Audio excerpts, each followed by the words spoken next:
राधे राधे सभी भक्तों को ब्रज गोपिका की जय श्री कृष्णा जय श्री श्याम।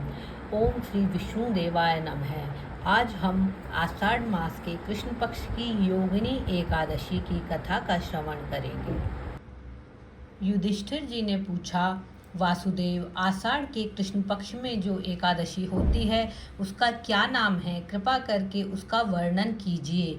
भगवान श्री कृष्ण बोले, नृपश्रेष्ठ, आषाढ़ के कृष्ण पक्ष की एकादशी का नाम योगिनी है। यह बड़े बड़े पातकों का नाश करने वाली है। संसार सागर में डूबे हुए प्राणियों के लिए यह सनातन नौका के समान है। तीनों लोकों में यह सारभूत व्रत है। अलकापुरी में राजाधिराज कुबेर रहते थे। वे सदा भगवान शिव की भक्ति में तत्पर रहते थे। उनके हेममाली नाम का एक यक्ष सेवक था जो पूजा के लिए फूल लाता था। हेममाली की पत्नी बड़ी सुंदरी थी। उनका नाम विशालाक्षी था। वह यक्ष कामपाश में आबद्ध होकर सदा अपनी पत्नी में आसक्त रहता था।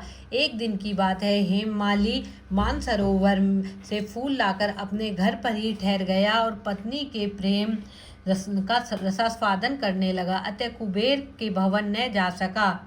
इधर कुबेर मंदिर में बैठकर शिवजी की पूजन कर रहे थे। शिवजी का पूजन कर रहे थे। उन्होंने दोपहर तक फूल आने की प्रतीक्षा की। जब पूजा का समय व्यतीत हो गया, वे यक्षराज कुपित होकर सेवकों से पूछा, यक्षों दुरात्मा, हेममाली क्यों नहीं आ रहा है? इस बात का पता लगाओ।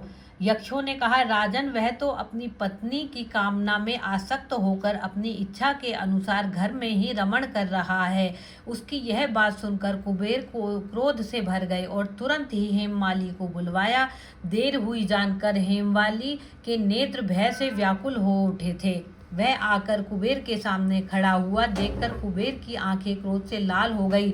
वे बोले, ओ पापी, ओ दुष्ट, ओ दुराचारी, तूने भगवान की अवहेलना की है। अतः क्रोध से युक्त हो और अपनी प्रियतमा से वियुक्त होकर इस स्थान से भ्रष्ट होकर अन्यत्र चला जा। कुबेर के ऐसा कहने पर वह उस स्थान से नीचे गिर गया। उस समय उसके हृदय में महान दुख और पीड़ा हो रही थी।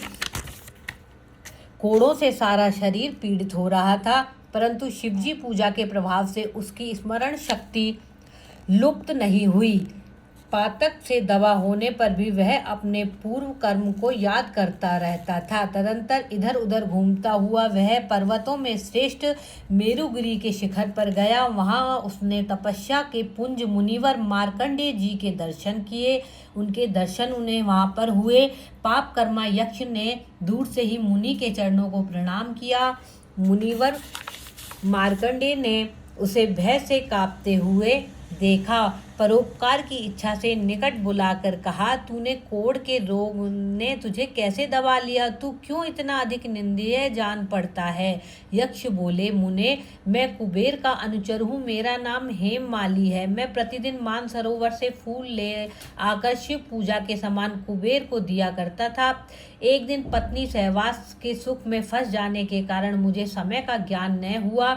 अतः राजाधिराज कुबेर ने कुपित होकर मुझे श्राप दे दिया, जिससे मैं कोढ़ से आक्रांत होकर अपनी प्रियतमा से बिछुड़ गया। हे मुनि श्रेष्ठ, इस समय किसी शुभ कर्म के प्रभाव से मैं आपके निकट आ पहुंचा हूँ। संतों के चित्त स्वभावतः परोपकार में लगे रहते हैं। यह जानकर मुझ अपराधी को आप कर्तव्य का उपदेश दीजिए। मार्कंडेय जी ने कहा, तुमने यहाँ सच्ची बात कही है।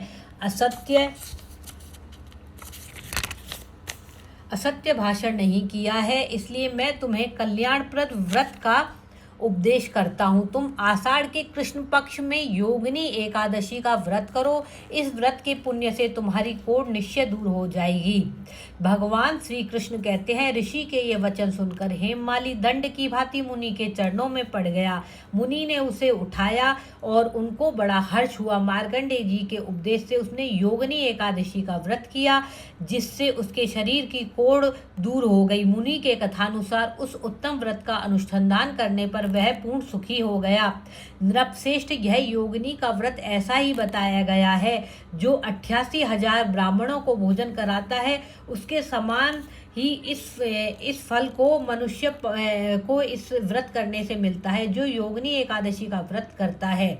योगिनी महान पापों को शांत करने वाली तथा महान पुण्य फल देने वाली है। इसके पढ़ने और सुनने से सब पापों से मनुष्य मुक्त हो जाता है। बोलिए योगिनी एकादशी की जय हो, विष्णु भगवान की जय हो, सत्यनारायण भगवान की जय।